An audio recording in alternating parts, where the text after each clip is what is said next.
आज के दिन कुछ ऐसा हुआ है जिसका बिल्कुल भी र्यूमर नहीं फैला, बल्कि एकदम से ही सीजी ने स्टेप डाउन कर दिया बाइनेंस से। जी हाँ दोस्तों, अभी जो चैंगफैंग सीजी हैं वो अभी बाइनेंस के सीईओ नहीं रहे हैं। अभी नए सीईओ आ चुके हैं, रिचर्ड टैंग, और ये बहुत ही बड़ा झटका लगा पूरी क्रिप्टो मार्केट को, पूरे क्रिप्टो स्पेस को। हम देख सकते हैं कि मार्केट में जो फियर एंड ग्रीड इंडेक्स है वो 75 के आसपास चल रहा था और वापस ये 67 के आसपास पहुंच चुका है, यानी कि न्यूट्रल की तरफ बढ़ रहा है। अब मार्केट में इतना बड़ा डर फैल चुका है जिस कारण प्राइसेस भी नीचे गिरने शुरू हो चुके हैं। इसका सबसे बड़ा रीजन तो ये भी है सीजी का स्टेप डाउन होना, और इसी के साथ साथ बाइनेंस का एक ऐसा फैसला लेना जो कभी भी एक्सपेक्टेड नहीं था। जी हाँ दोस्तों, वो फैसला ये है कि अभी बाइनेंस कंप्लीटली एग्जिट करने वाला है यूएस की मार्केट को, यानी कि यूएस से बिल्कुल बाहर हो जाएगा। और अगर आप नहीं जानते तो ऐसा पहले भी हुआ था, यानी कि पहले कनाडा से बाइनेंस ने कंप्लीटली एग्जिट कर दिया था।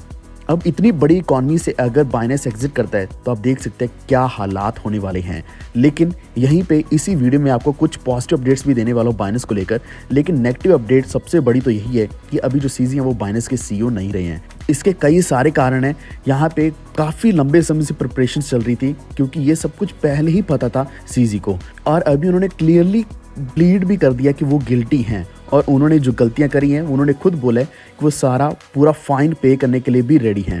जो कि लगभग 4.3 बिलियन डॉलर का बन रहा है। जी हाँ दोस्तों, यहाँ पे एक और अपडेट ये है कि आज से कुछ दिन पहले ही इन्होंने 4 बिलियन डॉलर, जो कि लगभग 3.9 बिलियन डॉलर थे यूएसडीटी में, वो इन्होंने ट्रांसफर किए थे। तो इसका शक सिर्फ इसी तरफ जाता है कि इनको पहले ही पता था कि 4 बिलियन डॉलर से ऊपर की पेनल्टी होने वाली है, तो इन्होंने प्रिपरेशंस करनी शुरू कर दी थी अभी। और इसका मैं डिटेल में आपको बताने वाला इसी वीडियो में, तो वीडियो पूरा देखते रहना। अभी इसे लाइक कर दो, चैनल पर पहली बार है तो प्लीज सब्सक्राइब करके बेल आइकन दबा लीजिए, और इसी के साथ हमारा टेलीग्राम ज्वाइन कर लीजिए, वॉल्फ ट्रेड ऑफिशियल आप सर्च कर सकते हैं, या फिर आपको लिंक डिस्क्रिप्शन में मिल जाएगा, जहाँ पे हम हर एक अपडेट सबसे पहले डालते हैं। जैसे कि आप देख सकते हैं कि जो बाइनेंस के सीईओ हैं, इनको बॉन्ड जो दिया गया है वो मैंने पहले ही टेलीग्राम के ऊपर डाल दिया था कि इनको रिलीज किया गया कस्टडी से 175 मिलियन डॉलर के बॉन्ड पर,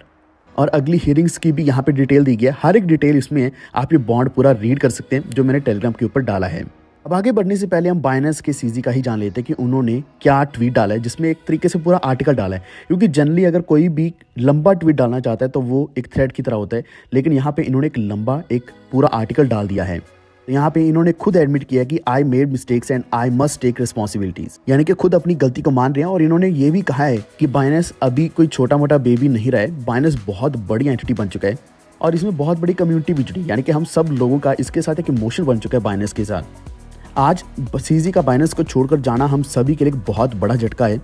लेकिन इन्होंने ये सब इसलिए किया ताकि जो क्रिप्टो पूरी मार्केट है, क्रिप्टो स्पेस है, इसमें कोई भी सीईओ या फिर कोई भी अगर ओनर है एक्सचेंज का, क्रिप्टो प्रोजेक्ट का, वो इस तरीके से ना करें और हमेशा कंप्लायंस करें, यानी कि जो भी रूल्स एंड रेगुलेशन हो हर कंट्री की। वरना अगर इस तरीके से चलता रहा तो हमेशा पैसा इधर से उधर एकदम से जा सकता है। और अगर आप नहीं जानते तो इंडिया में ऐसी ही बहुत सारी रिस्ट्रिक्शंस हैं, जैसे कि फॉर एग्जांपल वजीरेक्स के ऊपर आप INR डाल सकते हो, लेकिन उससे आप क्रिप्टो किसी को सेंड नहीं कर सकते, फिर आपको INR में ही बाहर निकालना पड़ेगा। ये इंडिया ने इसलिए किया ताकि पैसा इंडिया का इंडिया में ही रहे, इंडिया से बाहर ना जाए।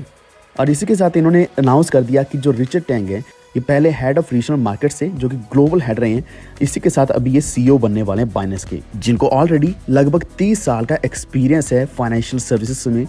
और अभी वैसे ही ये सिक्योरिटी, ट्रांसपेरेंसी, कंप्लायंस और ग्रोथ का पूरा ध्यान रखने वाले हैं। अब यहाँ पे एक और चीज़ इन्होंने क्लियरली बताई है कि ये सीईओ रह चुके हैं AGDM के, जो कि आबू धाबी ग्लोबल मार्केट है, वहाँ पे फाइनेंशियल सर्विसेज रेगुलेटरी अथॉरिटी में ये सीईओ रहे हैं, और इसी के साथ चीफ रेगुलेटरी ऑफिसर रहे हैं सिंगापुर एक्सचेंज के। लेकिन यहाँ पे जो सीजी उन्होंने एक और श्योरिटी दी है कि बाइनेंस के अभी बेस्ट डेज आने बाकी हैं, जो कि बहुत ही जल्द आएंगे। अब लगभग इन्होंने 6-6.5 साल का टाइम दिया है बाइनेंस को, लेकिन इन्होंने ये चीज़ क्लियर करी है कि ये अभी अगर सीईओ नहीं रहेंगे, इसका मतलब ये नहीं कि अपना खुद का कोई नया स्टार्टअप शुरू करने वाले, क्योंकि हमारे दिमाग में भी यही आ रहा है कि हो सकता है बहुत ही जल्द अपना नया कोई एक्सचेंज शुरू करेंगे, जो कि बाइनेंस का भी एक राइवल एक्सचेंज बन जाए, यानी कि इससे भी बड़ा एक्सचेंज बन जाए। लेकिन इन्होंने बोला कि अपनी ये पैसिव इन्वेस्टमेंट करने वाले हैं, मिनोरिटी टोकन शेयर होल्डर बनने वाले स्टार्टअप्स में, ब्लॉकचेन, वेब3, डिफाई, AI, बायोटेक, हर एक चीज़ में ये उसी तरीके से पार्टिसिपेट करने वाले हैं, या फिर कोच या मेंटर बनेंगे, क्योंकि क्रिप्टो करेंसीज की जो इनको नॉलेज है वो शायद हमें किसी को भी नहीं है। और अभी मैं सबसे बड़ी चीज़ बताने वाला हूँ जो हम सभी के लिए मैटर करती है, जो इन्होंने यहाँ पे बताया, फंड्स आर सेफ, यानी कि हमारे जितने भी फंड्स हैं, क्रिप्टो करेंसीज हमारी जितनी पड़ी हैं, वो सारे के सारे सेफ हैं। अब मैं ये चीज़ क्यों बता रहा हूँ, इसका सबसे बड़ा रीज़न ये है कि आज से पहले अगर हम FTX एक्सचेंज की बात करें तो उसमें हमारा बहुत बड़ा लॉस हुआ था, क्योंकि जितने भी फंड्स थे FTX के ऊपर वो सारे के सारे फंड्स का एकदम से टोटल लॉस हो चुका था। तो एक तो हमें श्योरिटी मिली गई है। अब इसी के साथ अगर हम बात करें नई जो CEO हैं, बाइनेंस के नए CEO, तो फिलहाल स्टार्टिंग में हमें शायद शक्ल पहचान में नहीं आएगी, अभी थोड़ा अच्छा भी नहीं लगेगा कि हाँ पहले तो CZ थे, अभी रिचर्ड ये कौन रिचर्ड है। तो हमें धीरे धीरे आदत डालनी पड़ेगी, क्योंकि यही सब कुछ संभालने वाले हैं, जो कि वर्ल्ड की सबसे बड़ी एक्सचेंज है अकॉर्डिंग टू वॉल्यूम।